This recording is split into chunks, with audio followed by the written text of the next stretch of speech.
ऐतिहासिक क्षण, आखिरकार वो घड़ी आ गई जब अयोध्या में राम मंदिर का उद्घाटन किया गया। अयोध्या नगरी को हजारों क्विंटल फूलों से दुल्हन की तरह सजाया गया। इस मौके पर कई मशहूर हस्तियां मौजूद रहीं। इस आयोजन के लिए कांग्रेस, समाजवादी पार्टी, टीएमसी समेत विपक्षी पार्टियों के कई नेताओं को निमंत्रण भेजा गया था। विपक्ष के नेताओं ने इसे पॉलिटिकल इवेंट बताते हुए आने से इनकार कर दिया। विपक्ष का कहना है कि बीजेपी इसका पूरा क्रेडिट ले रही है, लेकिन सवाल ये उठता है कि आखिर इसका क्रेडिट बीजेपी नहीं लेगी तो कौन लेगा? आखिर बीजेपी क्यों डिजर्व करती है राम मंदिर? सवाल ये उठता है कि आखिर भाजपा की कोशिशों के बिना राम मंदिर बनना संभव था? राम मंदिर का क्रेडिट बीजेपी को जाना चाहिए या नहीं, इस पर करुणा गोपाल और अभिषेक बनर्जी इतिहास बताते हुए लिखते हैं कि 6 दिसंबर 1992 को अयोध्या में बाबरी मस्जिद को गिरा दिया गया।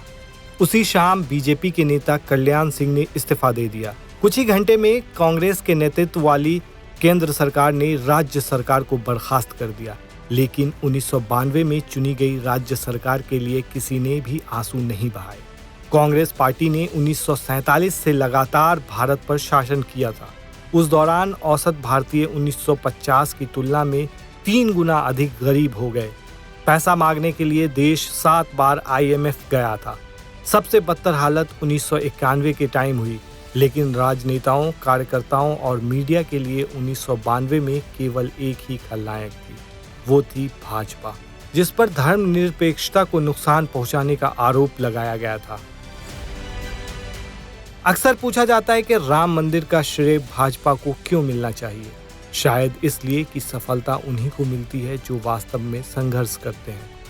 वो बताती हैं कि सबसे पहले इसके हकदार वे लोग हैं जिन्होंने अपने जीवन का बलिदान दिया। कोलकाता के कोठारी बंधुओं के नाम कम ही लोग जानते होंगे। वे उन लाखों कार सेवकों में से थे जो 1990 में अयोध्या में एकत्र हुए थे।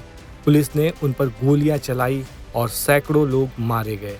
राम मंदिर उन लोगों की जीत है जिनके बलिदान को दुनिया ने नजरअंदाज कर दिया। आइए इसे दूसरे तरीके से देखें।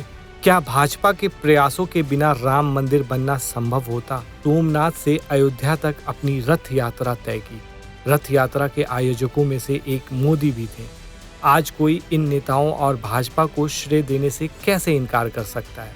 वो कहती हैं कि उस समय की धर्मनिरपेक्ष पार्टियों ने यात्रा को रोकने के लिए सब कुछ किया।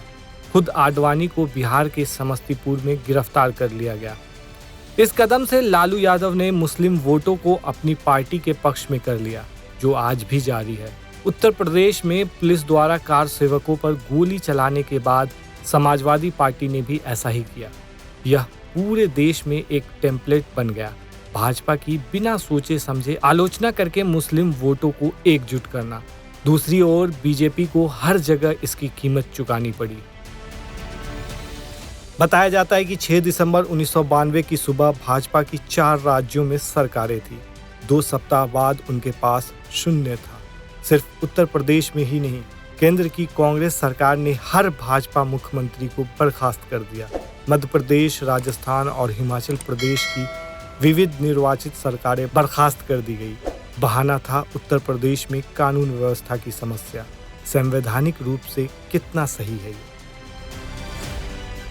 1996 के चुनाव में बीजेपी सबसे बड़ी पार्टी बनकर उभरी, लेकिन कोई भी पार्टी उनके साथ गठबंधन में नहीं आया। ऐसा इसलिए क्योंकि उन्हें अल्पसंख्यक वोट खिसकने का डर सता रहा था। नतीजा ये हुआ कि महज 13 दिन बाद ही वाजपेयी की सरकार गिर गई। 1998 में जब भाजपा गठबंधन सरकार बनाने में कामयाब रही, तो उन्हें अपने 3 सबसे बड़ी वैचारिक मांगों को स्थगित करने के लिए मजबूर होना पड़ा। इसमें अयोध्या में राम मंदिर, धारा 370 का खात्मा और समान नागरिक संहिता शामिल था। फिर भी वाजपेयी सरकार अयोध्या में बाबरी मस्जिद के नीचे खुदाई शुरू करने में कामयाब रही। कौन जानता है कि अगर 2014 में भारत की जनता ने नरेंद्र मोदी को पूर्ण बहुमत न दिया होता तो क्या होता।